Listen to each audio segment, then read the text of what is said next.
What's up, guys? Parker Talks is back, and finally, I'm going to be doing a movie ranking video of a franchise, one of my favorites growing up, Jurassic Park, and the new Jurassic World movies as well, all the way from the worst to the best. Let's get started.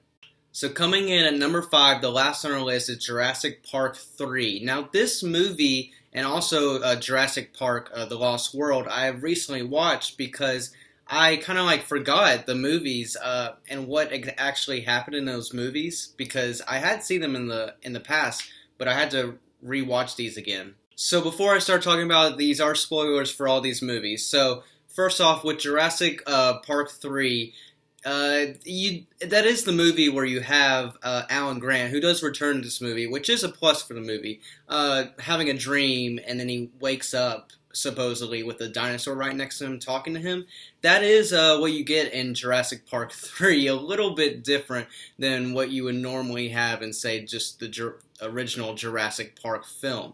Now, like I said, a positive for this film is Sam Neill as Alan Grant returning in this film, as he was not in The Lost World, the second Jurassic Park movie. However, Laura Dern's character, well, not character, but the same actress returns in this Jurassic Park 3 movie, and I liked who she was in the original Jurassic Park much, much better than what she was in this movie. She was the wife and of this family. The wife and husband wanted Alan Grant to go to this island trying to find their kid that was lost about 8 months ago, and they thought it was on this particular island, and they just so happened to be on a different island surrounded with different dinosaurs and all that. Now that whole plot I thought was very interesting. I didn't really like that. They are tricking Alan Grant to try to help them study species of dinosaurs, and here you have them tricking him into going to this island to actually try to find their kid that has been lost for so long.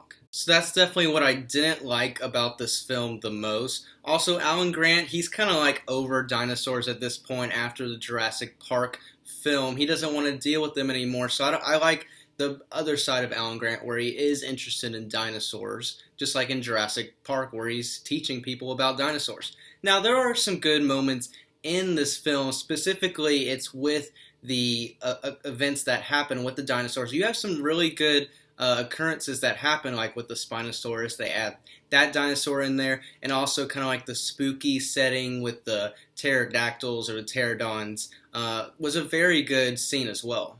So although this is at number 5, I will give it a positive rating, as for all of these movies as well. Coming in at number 4 is Jurassic Park The Lost World, which is the second Jurassic Park movie. Also directed by Steven Spielberg, his sequel film to the original. I think this is a great film. I just, forgot many of the plots that had occurred in this film. You have Ian Malcolm, who is played by Jeff Goldblum. This is kind of his movie. After coming from the original, this is his movie as him being the main character. You also have Vince Vaughn, an actor in this movie as well. The thing I didn't like about this film was similar to the Jurassic Park 3 film, although it was a little better. I didn't like how they were coming to the island. Now in Jurassic Park, the original film, I thought the way they handled them wanting to go to the park and seeing the dinosaurs was a perfect thing to do. And just these next two movies, I didn't think it was it wasn't as impactful as it was in the first one, and they just had weird ways of why they were coming to the island. That being said, I think it has some of the best dinosaur moments compared to number 1 being the original film. You have this great scene with two Tyrannosaurus Rexes against this bus that these main characters are in, and they're having to try to get out of this bus, and while they're being pushed off a cliff with these T-Rexes right next to them. You also have a great scene, which is more like a horror scene, with these velociraptors in this hay, and you can't see them at all, and they just jump out of nowhere. That is one of the better scenes in the whole franchise. But the ending of this film just does not hit for me, as they try to defeat these velociraptors, and the way it occurs, it just doesn't make any sense at all. Even though I had this movie at number 4, I think it's really good, and it could be at number 3 if I had watched this movie probably in my past instead of just watching it right now, so I have more nostalgia about it. Coming in at number 3 is Jurassic World Fallen Kingdom, the second Jurassic World movie. And coming into this movie, I was very hyped to watch this movie, but I did have a sour taste in my mouth after coming out of this film, which I don't usually have for many action-based films that I go, especially to the movies for. I think what I didn't like the most about this film is that, yeah, that you have at the beginning all the dinosaurs being on Isla Nublar, and then Owen Grady's character with Chris Pratt, and then Claire's character team up together again and are trying to help these dinosaurs get off the island while others are trying to capture them. Now, I think that part is pretty cool, but then you have a lot of this movie being in this mansion, and it just goes apart from what the Jurassic Park and World movies are supposed to be. They're supposed to be out in the wild on the islands, and you have a lot of this movie being in this mansion, which I didn't like anything about that part except for the spooky scenes with the Indoraptor in this movie while they're trying to get away from it in the mansion. Speaking of the Indoraptor, a new genetically modified dinosaur between a raptor and then the Indominus Rex from the past film, I thought this dinosaur was definitely very overhyped. The way they handled it, I was just really, it just didn't work for me.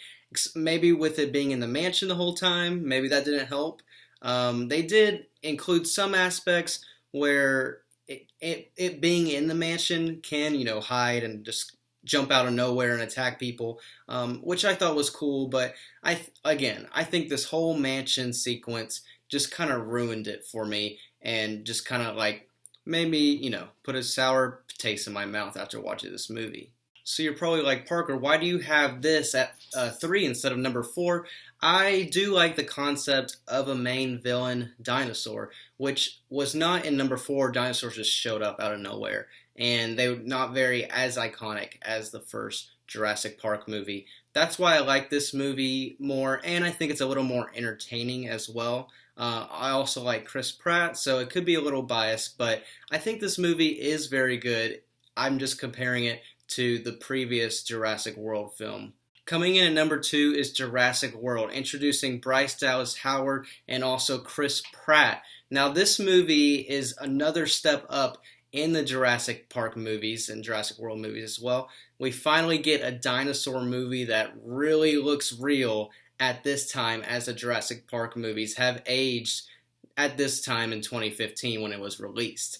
Now, we're coming back to Isla Nublar, and we're bringing back the same ideal that we had in Jurassic Park. Bring the people to Isla Nublar to see these dinosaurs. And you have tons of people in this film. That's what makes this film even crazier. You have Chris Pratt training velociraptors. Now, I know there's a lot of memes or people don't like that idea. I think it's awesome.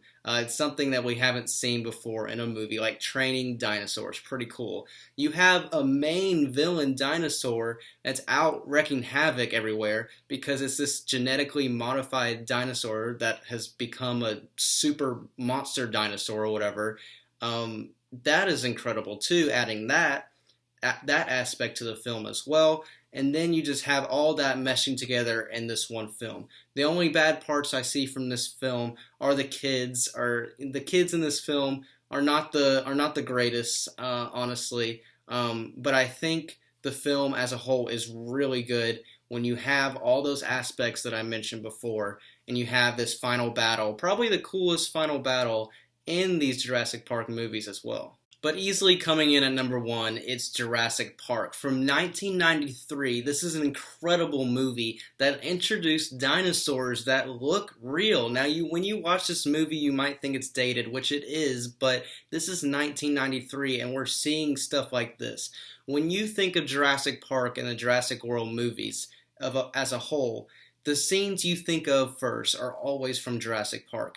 I had trouble thinking of scenes from the second and third Jurassic Park movies, but this one I can easily go back to. You also introduce the characters of Alan Grant, Ian Malcolm.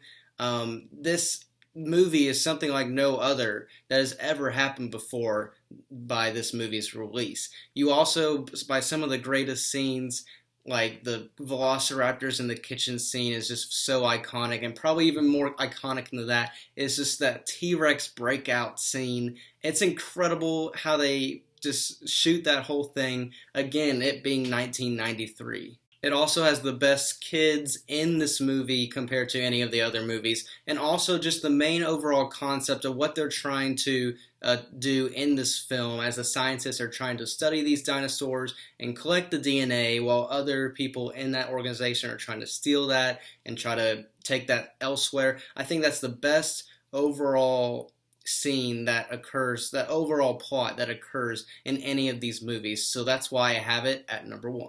If you enjoyed this video, go ahead and click the like button and comment down below any other movie ranking videos you would want me to do. And I want to thank you guys so much for watching. I'll catch you all in the next one. See ya!